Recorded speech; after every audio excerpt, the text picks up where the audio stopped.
Good afternoon. Welcome to Suffolk Board of Zoning Appeals, July 11th, 2023 meeting. Mr. Skinner, will you please call roll? Corey Conagay. Present. Dominique Epps. Richard Eslick. Present. Melissa Venable. Present. We have a quorum. We'll move on to the meeting minutes from June 13th, 2023. Do we have any changes or an approval of the minutes? So moved. Second. All in favor of approving the minutes, say aye. Aye. Aye. For those that are in the audience, Mr. Carnegie is on his way over. He got held up. I'm here. I'm sorry, Mr. Epps, I apologize. Mr. Carnegie is here and on time. Mr. Epps got held up and he is on his way, so we're going to take a 5-minute recess and he will be here, and then we'll move forward with 4 of us as opposed to just 3. 3 is a quorum, but I think it helps everybody if all 4 are present. So we're going to take a 5-minute recess and we'll be able to continue at 10 minutes after 2. Thank you.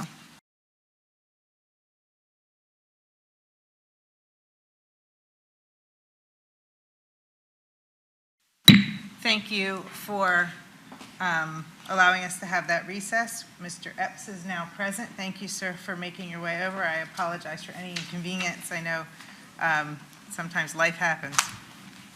We're going to move right into a continuation of the application BZA 13-2023. This was a closed agenda item from June 13th. Is there any updates in regard to this application? Anything that's changed with the application, or any findings based upon some of the questions we asked?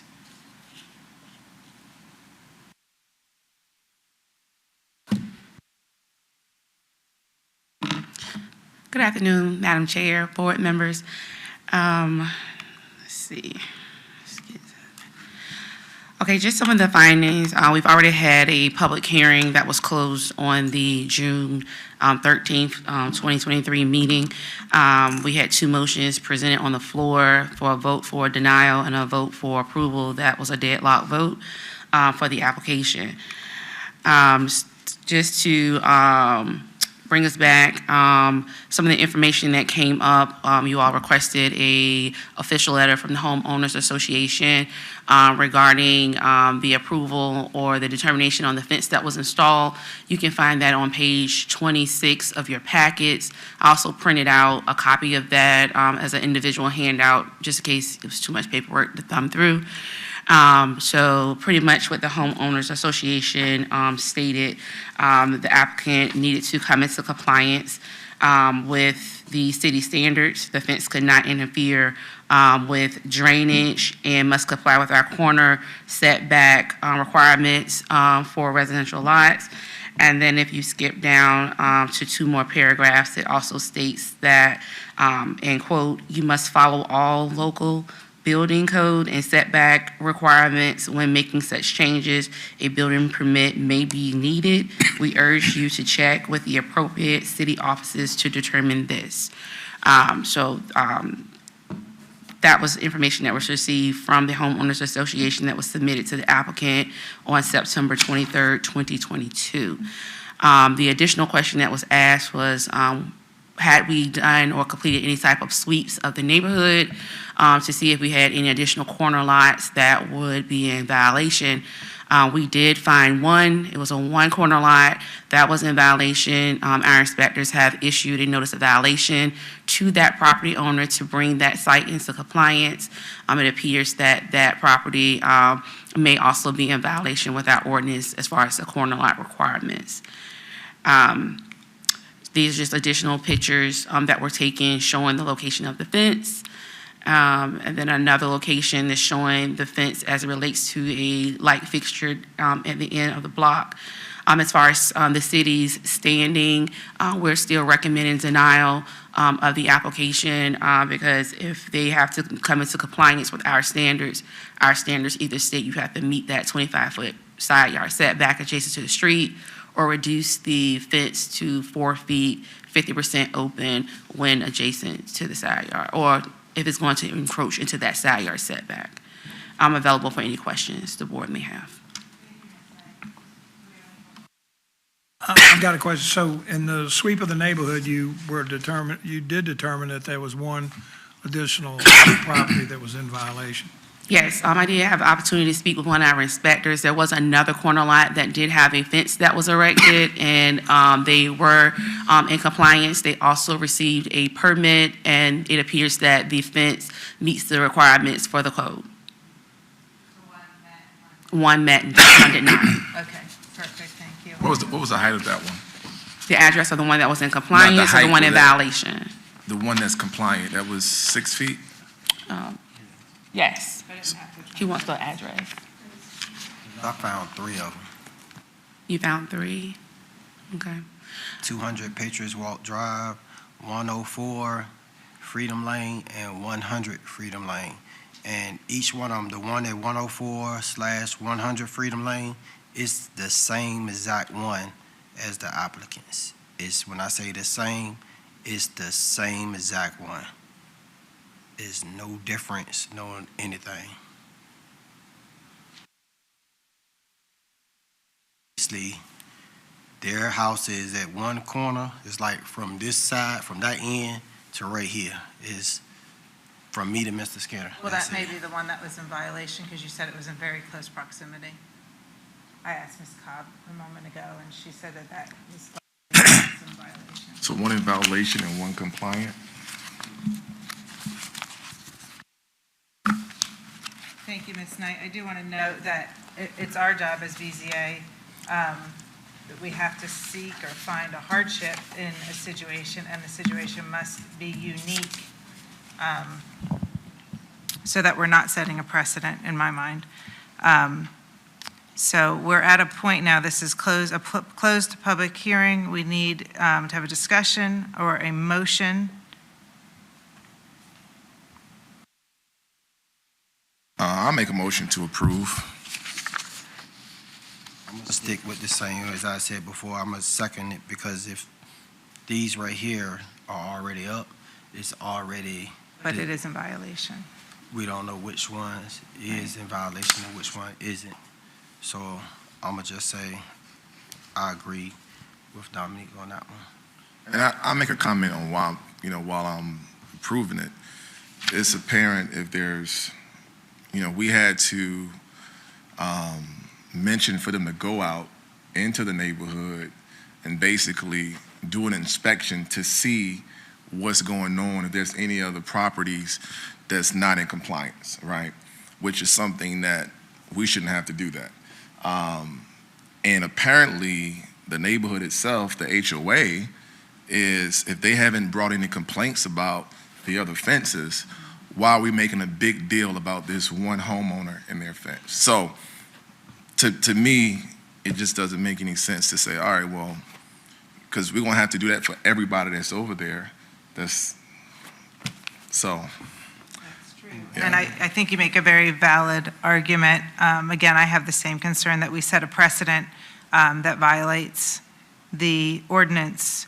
And if we approve this, then how many others do we approve as they move forward? The intent of the ordinance is to not allow for fencing along right-of-ways, so that if right-of-ways need to expand, or that we don't set up that look that, I hate to point out Virginia Beach, but you see it in old Virginia Beach where you have fence right along the roadway. And I think the point of the ordinance was to create a buffer between roadway and fence walls. Well, This one right here, though, this one right here, me going out there visiting the actual site, this picture right here does not show exactly what's out there. Yeah. And I'm gonna be honest to you, because this right here is no blind spots, is no anything on this actual, the way this picture is right now, is not. This picture right here is giving us a false intent of everything, to be honest to you, because it's nothing like this.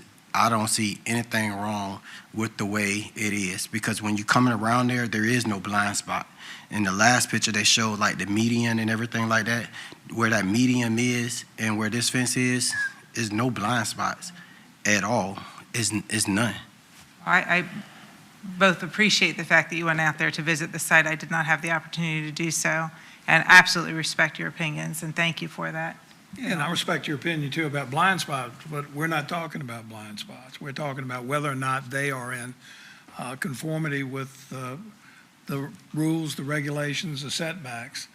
And, you know, I'm just as sorry as I can be that these homeowners are in this predicament. But their builder has put them in this spot. And so then you say, well, who's being penalized? Well, the biggest problem I have is once we've approved this and we formally approve it, then we're going to have other people come here to say, well, you formally approved this one. You know, where do I go from here? I think that's both ways, though. I think the reality is unless we're going to do a citywide inspection on every neighborhood to make sure that all fences are in compliance, that's going to be an issue either way. There's going to be people, if we don't approve it, that's going to say, well, this person has a fence that's not compliant, right? And then it's going to bring a whole bunch of people that they're going to have to do their job to go inspect all these neighborhoods and send out all these violations. So we're going to be right back here again either way. That's just my thought on it. So, you know, are we going to say to this homeowner, oh, we're not going to approve this, right? In thinking that we're setting the precedence. Well, we don't know how many other people is going to come that have this issue. But what we do know is the issue is not just this community, right? There's other communities that, you know, corner lots or not corner lots that's not in compliance. So what's going to be the next steps after that? So either way, it's a tough situation either way we look at it. But I'm just here to put on record that, you know, I'm for it, I approve it. Of course, you know, we're in a tough spot again, but I just want to make it known that, you know, I support it. I'm glad you're here to give us your opinion. So it sounds like we are ready to take a vote. Mr. Skinner, will you do so? We have a motion for approval and a motion for Mr. Carnegie and a second by Mr. Epps. Corey Carnegie, Yes. Dominic Epps, Yes. Richard Eslick, No. Melissa Venable. No? The motion fails.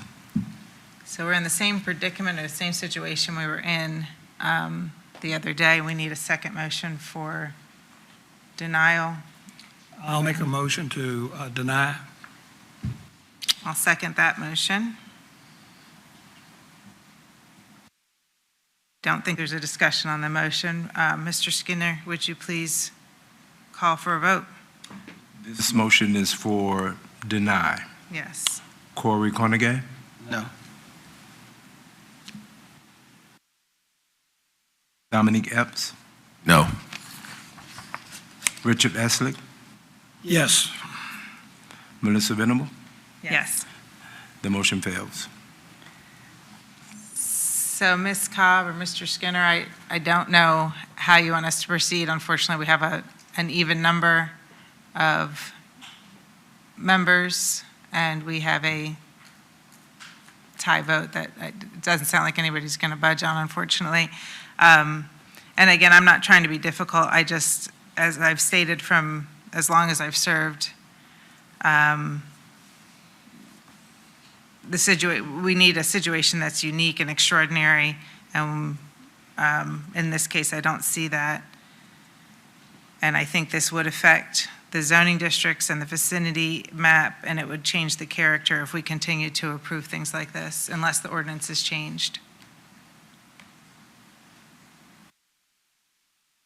Is this something where we need to table it again and consult with the attorney, or? We can do that. I'm hopeful, but if we table it for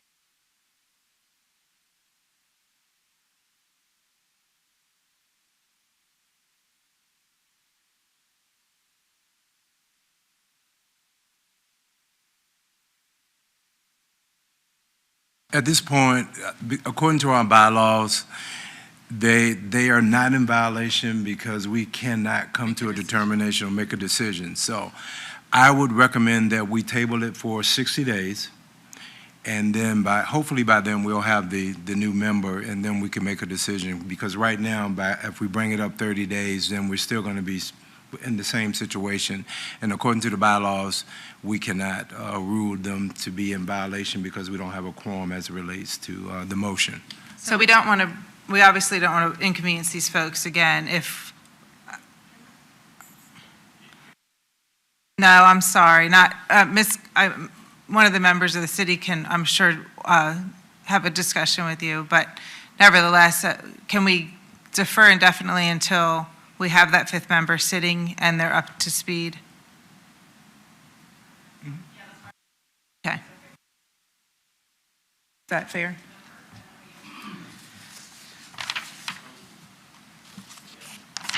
We'll move on, and if, Ms., you can contact.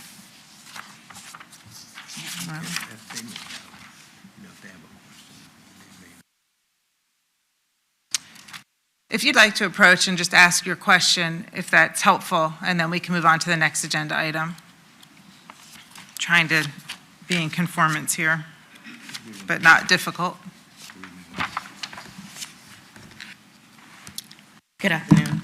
I just wanted to state the last time we were here, you guys asked about the board, and it was spoken by Glenda, who said that we never received an approval. I spoke to the board on January the 21st, the same day that my fence was installed, at 3:36 p.m. I informed them that my fence was not in compliance, and I spoke with Bill Harrington, who was the manager of Chesapeake Bay Management. I let him know it was not in compliance and that I was working with the city to get it in compliance because I had spoke with Mr. Alexandria down here. The 23rd, I received the email. It didn't say it was approving pending. It didn't say it approving anything. It said it was approved with comments. And the comments were, as long as it didn't interfere with the drainage and it complied with the corner lot. So they still approved it knowing it did not meet city standards. And that was, I'm sorry, Mr. Richards' question, what did the board think about this the last time we was here? I told you guys I had my letter the last time. And I'm sorry that my heart is racing fast. This is a very, very frustrating process for me. And to know that that it's not obstructing anything. This neighborhood has 228 homes. And out of 228 homes, 109 of them have 6-foot fence, and to include the corner lots. 4 of them have 4-foot fence, and 1 of them have a 6-foot picket fence.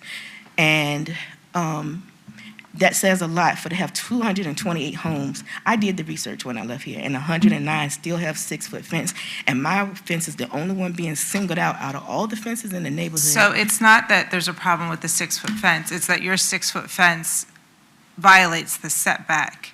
And the letter that you provided to us, and that was in the application, very clearly notes that you must follow all local building codes and setback requirements. So your approval with comments or conditions is based on the comments that are below, which say you need to follow local building codes and setback requirements. So the 109 fences that you said are in your neighborhood that are either 6-foot or 4-foot or picket, they found one other than yours that doesn't comply with the setbacks per the code. Then I also stated that the reason I have the 6-foot fence here is because of the speeding. I provided letters from all of my neighbors on freedom that it would affect, on silver and declaration stating that the fence did not pose a safety issue for their children. It didn't pose visibility. I'm on that corner. And when those cars jump that curve, my house is the one that I'm concerned about and the safety of my family. And to just keep going back and forth, setting dates, missing time from work, coming back and forth for a deadlock decision, it's just very frustrating. And I just wanted you all to hear from our standpoint, yes, we contracted somebody. They didn't put it where it was supposed to be. I tried the best to make it right as soon as I could, in which I found out we had to come here. The laws and the way stuff is written is not completely precise. And technically, my home, my front door was supposed to be on freedom, not on declaration. So when they changed it to be on freedom, maybe some of the lot plans should have changed as well. But none of that changed. So still, I'm being penalized from a builder who built this home, and they don't tell you these things when they dangle all of this in front of you, that, oh, you can put this here, you can do this, you can put a pool here, you can do all of that. It's not until I sign and I start making adjustments to my home that I'm hit with, you can't do this, you can't do that, you can't do this per the city. And I just don't think I should have to be penalized for something that maybe a builder overlooked or somebody else overlooked. Now I'm being penalized because I'm just trying to make some upgrades and provide safety for my family. I have a question. My question for city staff. Was this brought about because of a neighbor made a complaint? So this wasn't a normal ride through, let's see which fences or properties are in compliance. You all received a phone call, and on the basis of a phone call, we are where we are, correct? Well, we also received I think it came in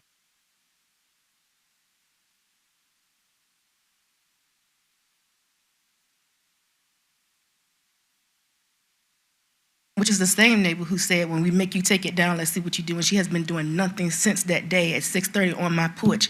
It has been trying to make me take this fence down. And which is the same reason why this, when y'all asked her, was she here on behalf of a neighbor or the board? She said a neighbor, but then she still spoke for the board. The board had no idea she was here and did not allow her to speak on their behalf. I've got a question for the applicant. Are you seeking any recourse from the builder of the fence? Ma'am, I have a court date October the 13th at 11 o'clock at Chesapeake because he did not do what he's supposed to do, and it's causing me all of this headache. I stated before, I have a health issue. The stress is not helping it anymore, and I've taken off of work. Both me and my husband keep dealing with this. It is very stressful on my family. I just wanted, my fence is not bothering anybody. I have neighbors here that's willing to say that it's not bothering. I provided you all with letters from even the person that's surrounding the vice president, stating that it doesn't pose a threat or anything to the neighborhood. If anything, it provided safety. And it's like all of that is being overlooked, and I'm just being penalized off of one complaint. I called the board and told them that it was Thank you, out Ms. of Bowden. compliance. I appreciate it. I don't want to, it's not fair to reopen this case with other people waiting. We've heard your case, and I appreciate what you have to say. Thank you. We're going to move on now to BZA 33-2022 under our new business. This is 221 North 5th Street, application by Steve Daniels. Mr. Skinner, will you please will you please read the caption? Before the Board of Zoning Appeals today is BZA 33-2022. The applicant, Steve Daniels Construction Corporation, is requesting a variance to reduce the required side yard setback from 10 feet to 5 feet in order to construct a single-family dwelling. The property is identified as tax map 35F LH 11. The address is 221 North 5th Street, zoning classification residential medium density RM. When you act upon this request, you will be acting on a request to reduce the required side yard setback from 10 feet to 5 feet in order to construct a single-family dwelling. Should the board decide in favor of approving this request, the 8 findings as listed in your package must be articulated as part of the motion. We will now have staff report by Melvion Knight, Assistant Zoning Administrator.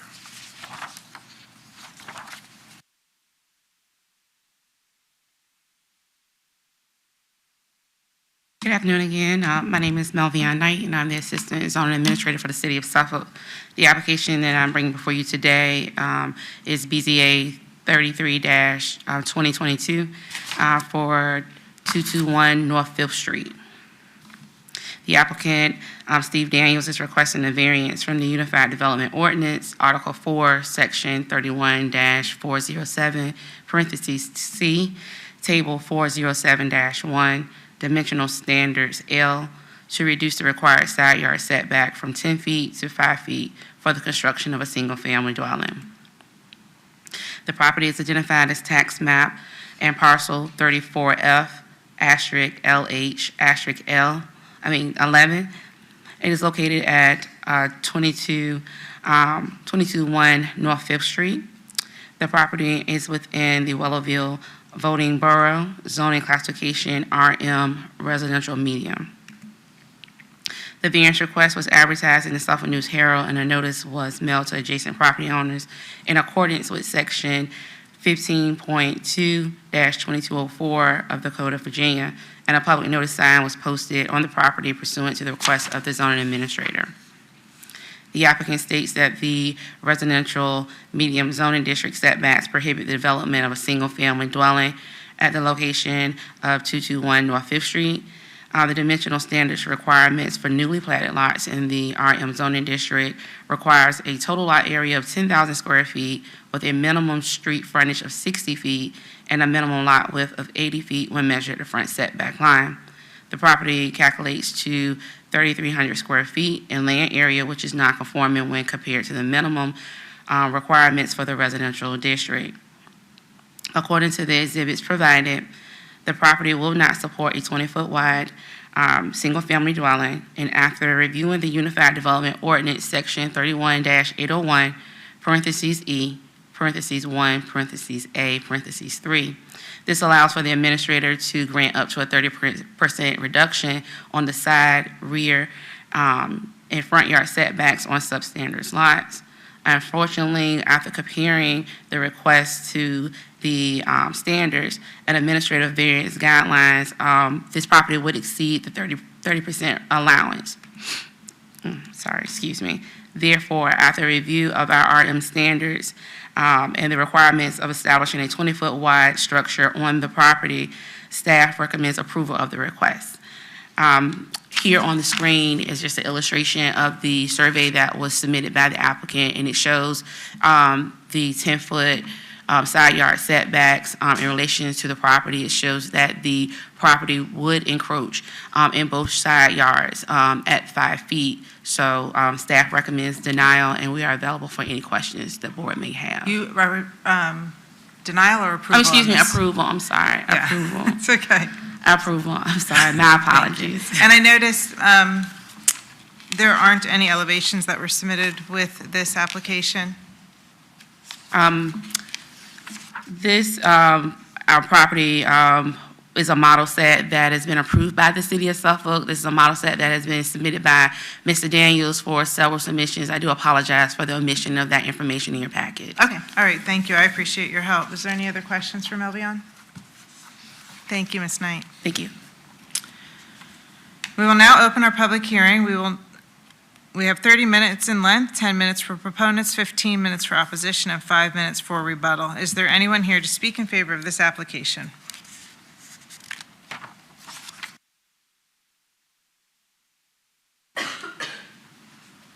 Good afternoon. My name is Steve Daniels, Suffolk. Melvion about gave me a heart attack there for a minute. Thank you for taking the time to listen to this. We built a house next door. We want to do one that is a different model, but we built in this neighborhood. Obviously, a lot of construction going on out here in these neighborhoods, huge improvements, bringing in homeowners who actually care about their neighborhoods. This is going to be quality, affordable homes, and we appreciate the opportunity to bring this before you. And I'll be happy to answer any questions. Thank you, Mr. Daniels. Thank you. Is there anyone else here to speak in favor of this application? Is there anyone here to speak against the application? Mr. Daniels, is there anything you'd like to add? Thank you very much. That closes our public hearing. Do we have any questions or comments or a motion? Motion for approval. We have a motion for approval. Do we have a second for that motion? I notice we've got parking shown on the plat. We have setbacks that are over, I just lost my page, I apologize. I believe the setbacks are more than 5 feet, if that's correct. Do we have a second for the motion? Discussion? I'll make a second.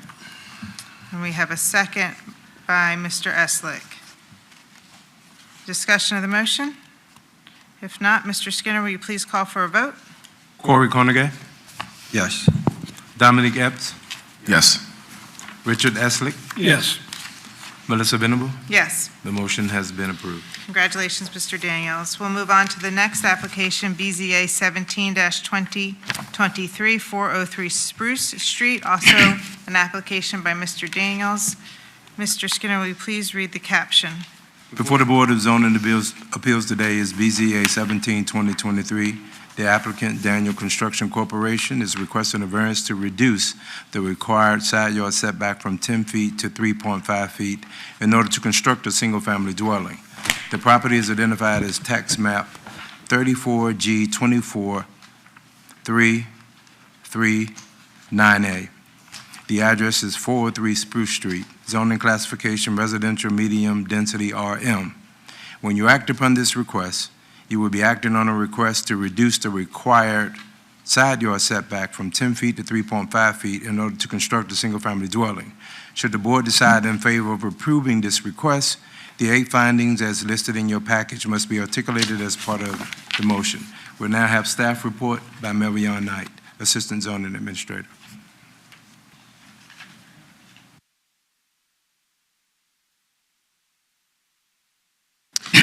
Okay, I will be presenting BZA 17-2023 for 403 Spruce Street. The applicant, Steve Daniels, is requesting a variance request from the Unified Development Ordinance, Article 4, Section 31-407, parentheses C, Table 407-1, dimensional standards, parentheses L, to reduce the required side yard setback from 10 feet to 3.5 feet for the construction of a single-family dwelling. The property is identified as tax map and parcel 34G 24, parentheses 3, 9A. The location of the property is 403 Spruce Street, Suffolk, Virginia, Wellerville, voting borough, zoning classification RM residential medium. This variance request was advertised in the Suffolk News Herald, and a notice was posted. Our notice was mailed to adjacent property owners in accordance with Section 15.2-2204 of the Code of Virginia. A public notice sign was posted on the property pursuant to the request of the zoning administrator. The applicant states that the RM zoning district prohibits the development of a single-family dwelling at the location of 403 Spruce Street. The dimensional standards requirements for newly platted lots in the RM zoning district requires a total lot area of 10,000 square feet with a minimum street frontage of 60 feet and a minimum lot width of 80 feet when measured at the front setback line. The property calculates to 2,565 square feet in land area, which is non-conforming when compared to the minimum standards of the RM zoning district. According to the exhibits provided, the property will not support a 20-foot wide single-family dwelling. And after reviewing the Unified Development Ordinance, Section 31-801, parentheses E, parentheses 1, parentheses A, parentheses 3, this allows for the zoning administrator to grant up to a 30% reduction on the front, side, and rear yard setbacks on substandard lots. Unfortunately, when comparing this request of 403 Spruce Street to the administrative guidelines, a reduction, the property would exceed the 30% allowance that can be granted by the zoning administrator. The RM zoning district will not support the construction of a 20-foot wide structure on the substandard lot. Therefore, staff recommends approval of the request. And like the last packet, the model set was omitted from the packet. I do apologize for that. However, I have prepared an exhibit that shows what the 10-foot setback would look like in comparison to the buildable area that's presented on the slide shown in yellow. And I'm available for any questions that the board may have. Vivian, I do have questions. This is the smallest side yard setback we've seen. This is 3.5 feet Yes, for a ma'am. side yard setback, which I believe it's important for us to have the setback for the adjacent property, because I think there's some fire code things so that, Yes, it will require for the structure itself, anything that's less than 5 feet, those walls would have to be fire rated. So that would be a building code requirement. Unfortunately, the side yard setbacks for the adjacent properties was not provided. But if the determination allows for the application to go through, we can ask for the applicant to call out those setbacks to ensure that it will not impede on the other properties. so then my other question for you, sorry, gentlemen, the corner property on Van Buren and Spruce Street, is that a vacant lot? It looks to be a vacant lot, but I did not have an opportunity to go out there. Yes, it appears to be vacant. There is no structure erected at this time. Okay, thank you. Is So, there any other questions? Yeah, I have a question. So with the setbacks being what you all are approving, right? What if the person that purchased this property want to construct a fence? Something about a split fence.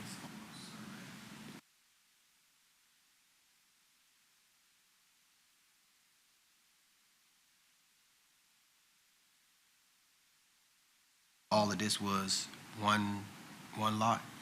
Yes, it appears that normally when we bring it in for a single-family review, we do the research on the history of the property.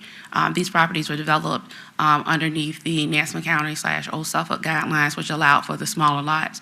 So a lot of the lots in this area are anywhere between 22 to 30 feet in width. And so there are other properties where they have consolidated the lots, but it's just that the ones that are being sold here recently have been sold as is. But before we move forward with any type of approvals, we also go back to make sure that the property lines have been properly vacated and that there are legal lots of record. So if the map here is showing that there was once upon a time A and B, we're going to ensure that it went through a legal subdivision to properly vacate it and separate it into two parcels.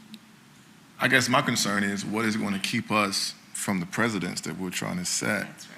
if someone is coming and say they want to put up a fence and they need to get a variance to put that fence up, and then we deny one situation, right? We're almost put in the situation to have to deny this because the setbacks are so small. Well, I think it also causes for the vacant lot adjacent, in my opinion, because it's only a 3.5-foot setback, it now causes a hardship to the adjacent property if they wanted to build something similar, something that we normally do approve with a 5-foot setback. Now they're going to have a building issue because you have to have a 10-foot separation to avoid any additional fire suppression, building code issues, and I'm not stating it correctly, but I don't think it's fair for us to cause an issue for the adjacent vacant property. But if they were to come in for a fence permit, and normally whenever fences come in. Well, I'm talking about building code, not building code. specifically fencing. Okay, well, just to hit both at the same Yeah. time. As far as the fence is concerned, we always call out the areas where the fence will be appropriate. So in this case, the rear yard will be the area where we would advocate for the installation of the fence. If the corner lot were to build on the property, more likely they're going to have to come in and ask for some type of variance. And we always make them aware that, if they have a reduction in that side yard setback, that fence will have to comply with the side yard setbacks adjacent to the street if that property line is reduced. But again, as far as the building code violation or the building code issues, we always address that during the review of the single-family packet.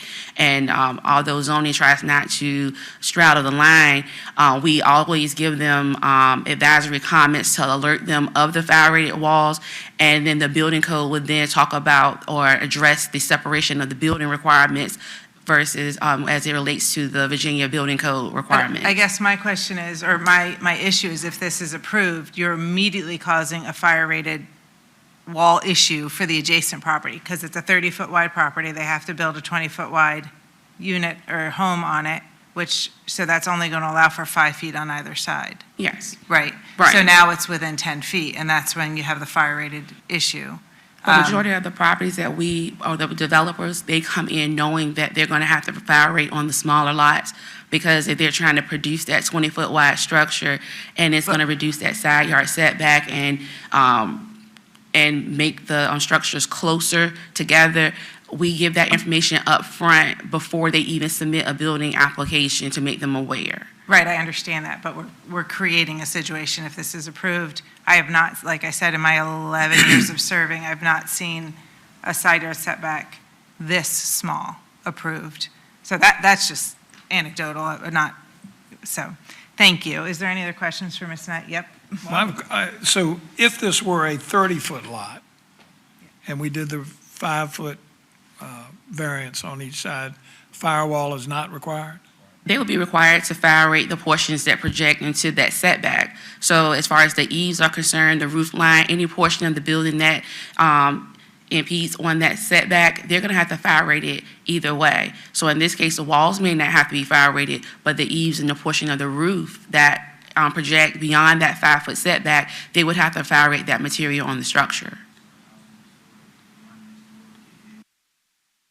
Yeah, I believe that there's a 10-foot building separation before you have this fire rating issue come into play for both for openings. It's based on the property line. Yeah. So it's a 5-foot from the property line. That's the actual So structure. the property line is, No, is the, there's a structure separation issue right, as well. true, but you go from the property line, so each one of them are going to have to be rated based on the size of this lot anyway, so it's not going to make a difference. Lot 9. What you're referring to is like the multifamily. With a zero property line, with the zero property I believe line. buildings have to be a minimum of 10-foot separation before it gets, Right, as you're right, if you go from the property line, it'll be 5 foot on each side, which would be Right. 10 feet. so in but- this case, you're already setting up something substandard, less than 10 feet. If you approve this, now you've caused an issue for the adjacent property, that's my concern. Right, but if the adjacent property is not closer than 5 feet from the property line, then it will not have to be rated. It's only rated from the property line. If it's a zero, if you on like If it's a zero property line, then you rate, it has to be 10 foot between each of the two properties. But once you put that property line in there, and we can agree to. Yeah, we're going to agree to disagree in regard to that, but are we ready to open this public hearing, or do you have additional questions? Thank you. I apologize for all the questions. Like I said, this is kind of unprecedented, so I wanted to just get as much information out there as we could. We will now open our public hearing. Hearings are 30 minutes in length, 10 minutes for proponents, 15 minutes for opposition, and 5 minutes for rebuttal. Is there anyone here to speak in favor of this application?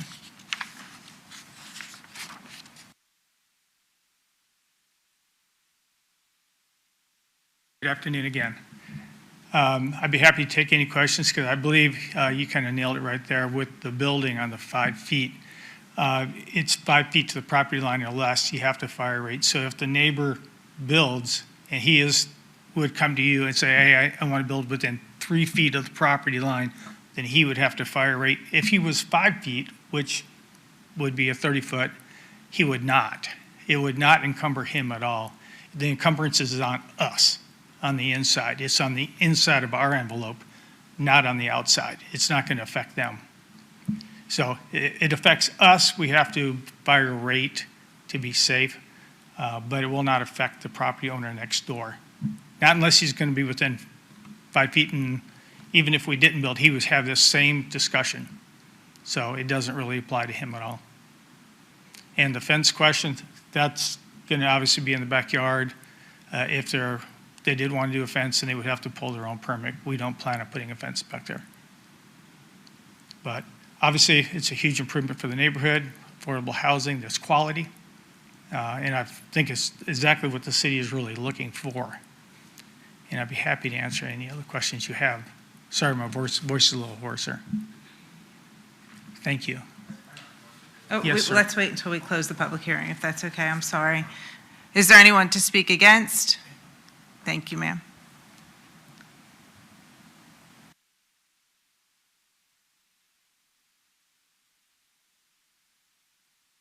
Good afternoon, Madam Chairman and board members. My name is Darlene Keat. I'm Vice President of Keat Properties. We own the property beside the property that we're discussing. The property we own is 405 Spruce Street. I don't have to remind you, this is a very small lot. It's a 30 by 100 zoned RM, supposedly with 10-foot setbacks. This lot is simply too small for this request. We have fire concerns, which I've heard discussion on that today, as well as density concerns. This request is asking for a 65% reduction in the variance. What precedents are we setting when we start this? I ask you to think hard about this. It's very difficult if this gets approved. We're the property next door. As mentioned, they're asking for a 3.5 foot. So of course the roof is going to come out a little further. So when it's time for us to do maintenance on our property, it's going to be difficult. I ask that you please deny this variance request, and I thank you for your time. Thank you, Ms. Keed. Is there anyone else to speak against this applicant? Is there anything additional you'd like to add, Mr. Daniels?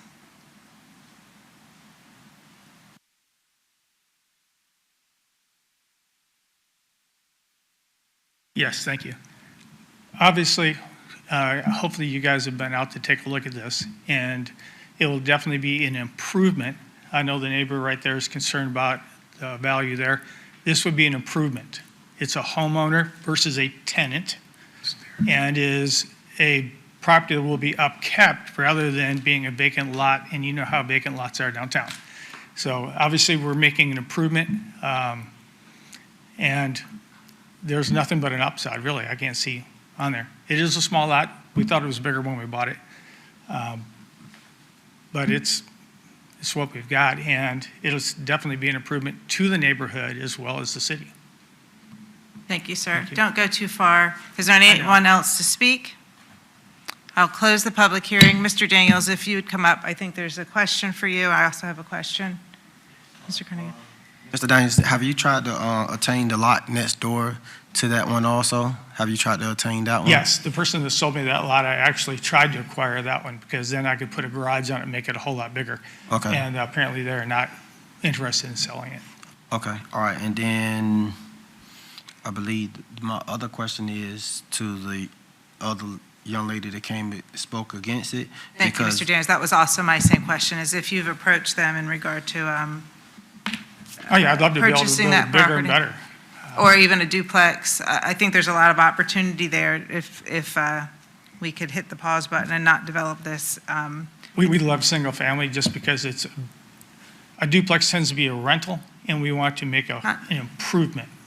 So we try not to do the rental side, have a homeowner in it. Homeowners manage, as she's talking about the tenants next door, homeowners manage better. Right, but we do It's a townhomes, better- we do lots of attached type product all over Yeah. Suffolk that are owned, and they do very, very well, and actually provide not just one, but then two opportunities for homeownership. So I appreciate the comment, but I got a question for him as well. sure. So the owner that owns the property, the lot on the corner, they own the one that you purchased as well? No, Oh, so it's a that's different what's- property owner? different property owner. I'm not sure who the owner was. The gentleman that brought me the deal, I told him I wanted to buy that one. And then they brought me a different one also, which was small. And I was like, that one's too small.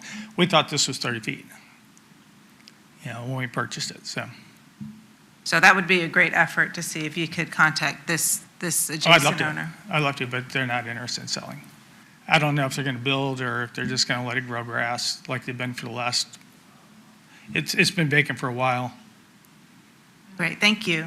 And then, Mr. Carnegie, did you want me to ask Ms. Darlene Keed to come up? Yes. Ms. Keed, if you don't mind, thank you.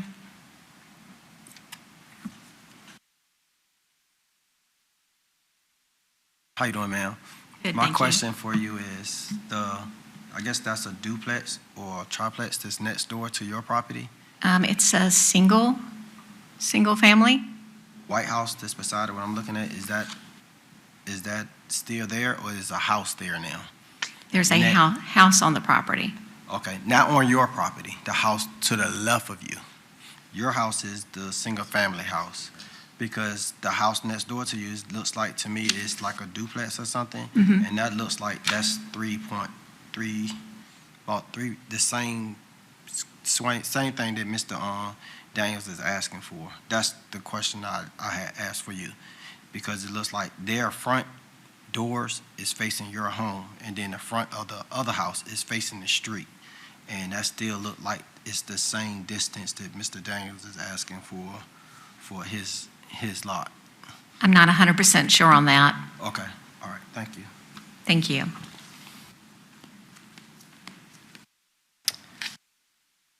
There aren't any other questions. We need a motion. As I stated, I think we've, over the years, have set a precedence of a minimum of 5-yard setback. So this is a hard one for me.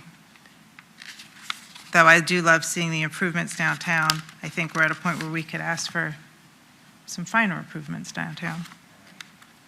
Daniels, I'm a motion for you for approval, but as long as you stick with the firewalls and everything like that, you know what I'm saying, I see no problem with it. I think it'd be great help downtown and everything, but as long as you stick with your guns and make sure everything is done the most proper way as possible. So again, it's safety, safety, safety at all times. She may have young kids at her rental property, but we want to make sure that what you're building is safe, and not only for that new homeowner, but for the adjacent neighbor also. Do we have a motion for approval? Do we have a second of that motion? Or another motion?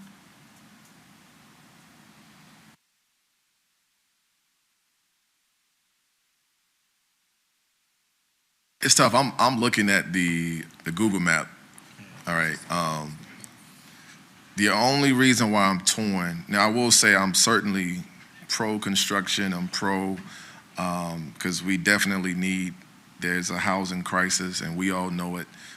So I'm certainly for having it, right?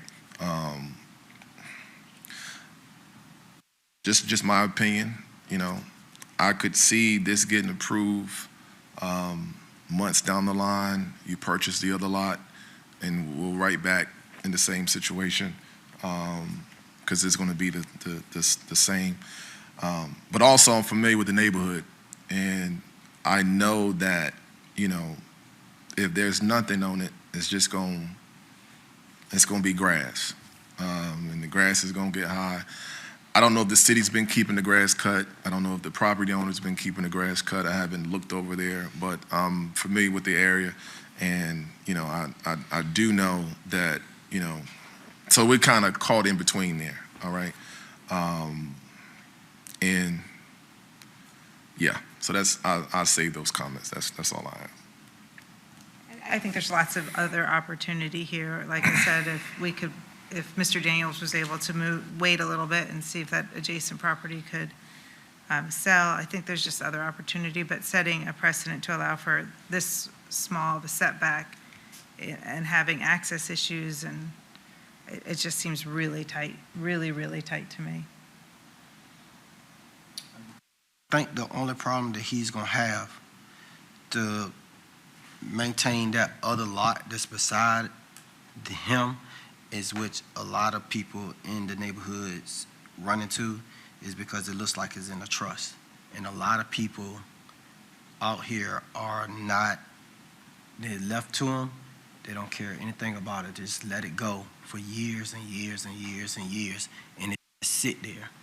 And yeah, so, and I'm glad you mentioned that. because it's gonna run into a problem, because there's plenty of lots out here that has boats on it, cars on it, and this thing. But Mr. Daniels owns this lot now, so I think he's got. Right, but I think he's gonna run into a problem trying to attain this second lot. Yeah. All right, so I'm going to second the motion for approval.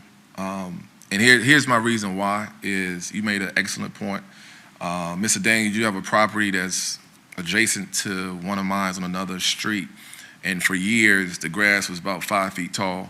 And when you acquired it, of course, cut the grass. I got to be concerned about snakes anymore. My tenants are pretty safe over there. So for that reason, you made an excellent point. So that's the reason why I'm going to second that motion.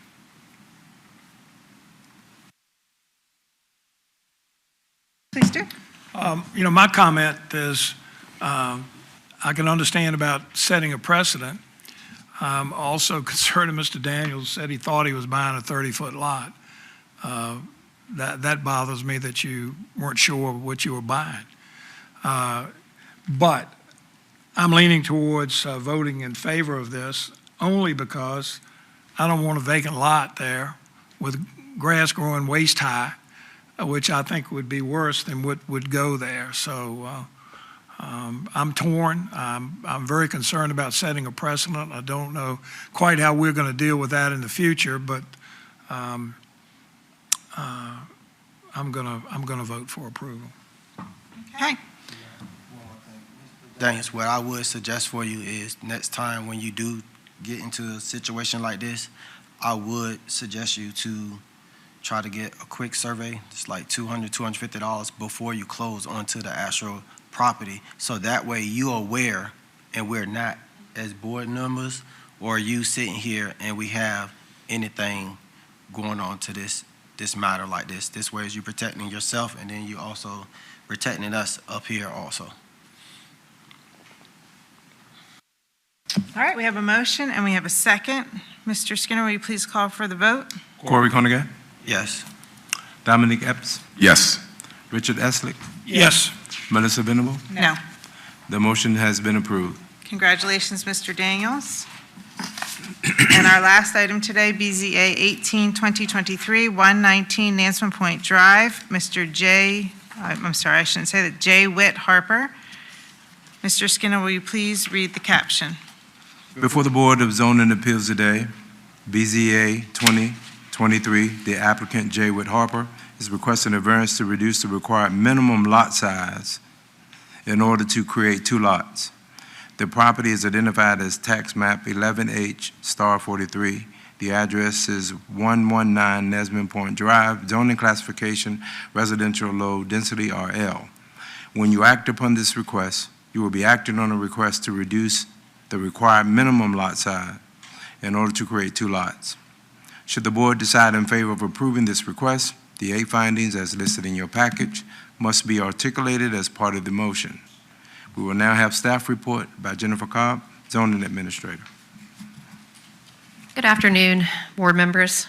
My name is Jennifer Cobb, zoning administrator. As previously stated, the applicant, Whit Harper, is requesting a variance from the Unified Development Ordinance, Article 4, Section 31407C, Table 4071, Dimensional Standards B, to reduce the required minimum lot size to reinstate a previously vacated interior lot line.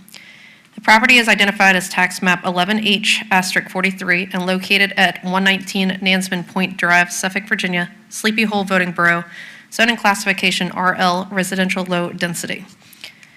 The variance request was advertised in the Suffolk News Herald, and a notice was mailed to adjacent property owners in accordance with Section 15-2204 of the Code of Virginia, and this public notice sign was posted on the property. The applicant is requesting a variance to reduce the required minimum lot size for a parcel located within the RL zoning district. The residential low-density zoning district requires a minimum of 30,000 square feet in land area with a minimum of 80 feet of road frontage and a lot width of 100 feet at the front setback line. The existing parcel is over an acre of land and larger than the existing lots located within the Nansman Point subdivision.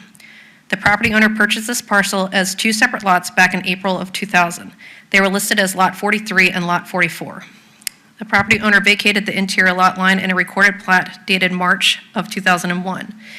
If the interior lot line is reinstated to restore the previous conditions prior to the re-subdivision, the results would create 2 lots slightly less than the minimum lot size requirement. The proposed layout will create 2 parcels, which are approximately both half an acre in size. The applicant received a favorable recommendation from the Nansman Point Homeowners Association in separating the lots again.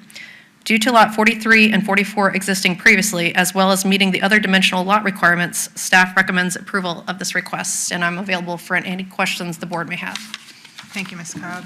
Do we have any questions for Ms. Cobb?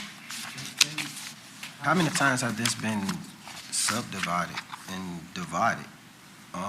It was only one time that our record stated that it was existing as this when it was previously platted or originally platted, and then they vacated the interior lot line back in 2001. Now it's reinstating. So they're just asking to reinstate it.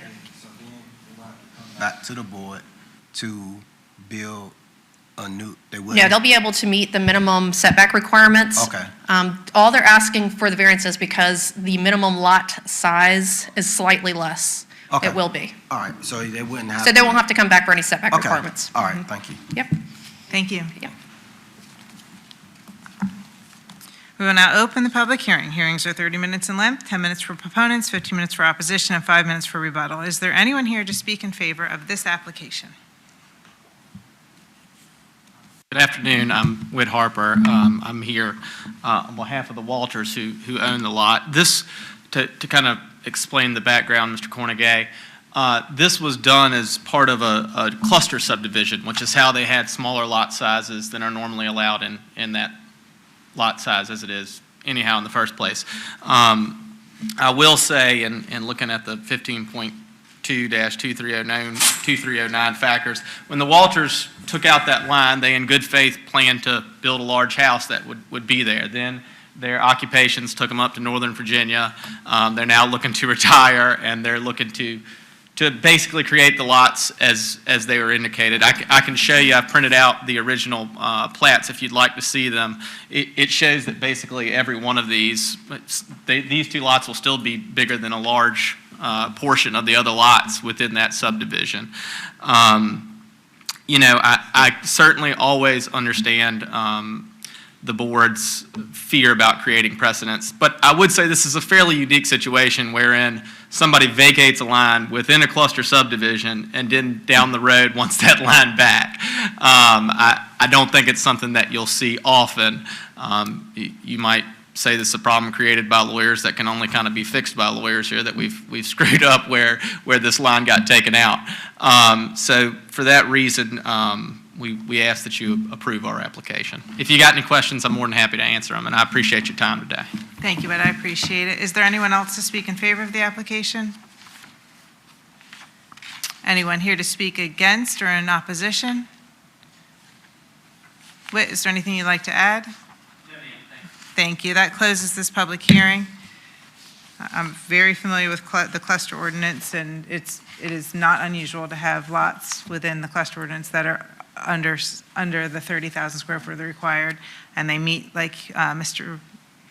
Witt, Ms. Witt had noted, they meet all the other requirements.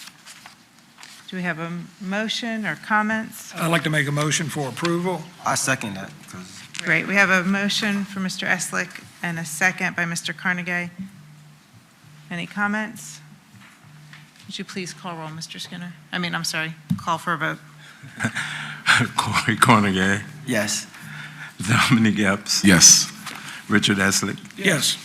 Melissa Venable. Yes. The motion has been approved. Congratulations. Sorry for the long meeting. Apologies.